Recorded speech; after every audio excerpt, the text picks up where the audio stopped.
విశాఖపట్నం నగరంలో పలు ప్రాంతాల్లో భూమి కనిపించింది. గాజువాక, మంగళపాలెం, పెదవాల్తేరు, ఆరిలోవ, తాటిచెట్లపాలెం తదితర ప్రాంతాల్లో ఆదివారం ఉదయం 5:05 భూమి కంపించినట్టు సమాచారం.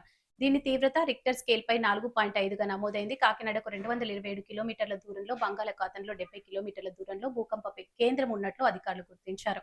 భూకంపం కారణంగా ఎటువంటి ప్రాణ నష్టం, ఆస్తి నష్టం కలగలేదని అధికారులు తెలియజేశారు.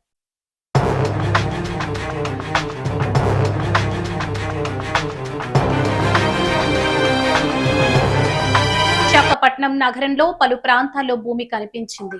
గాజువాక, మంగళపాలెం, పెదవాల్తేరు, ఆరిలోవ, తాటిచెట్లపాలెం తదితర ప్రాంతాల్లో ఆదివారం ఉదయం 5:05 భూమి కంపించినట్టు సమాచారం. దీని తీవ్రత రిక్టర్ స్కేల్పై 4.5గా నమోదైంది. కాకినాడకు 227 కిలోమీటర్ల దూరంలో, బంగాళాఖాతంలో 70 కిలోమీటర్ల దూరంలో భూకంప కేంద్రం ఉన్నట్లు అధికారులు గుర్తించారు. భూకంపం కారణంగా ఎటువంటి ప్రాణ నష్టం, ఆస్తి నష్టం కలగలేదని అధికారులు తెలియజేశారు.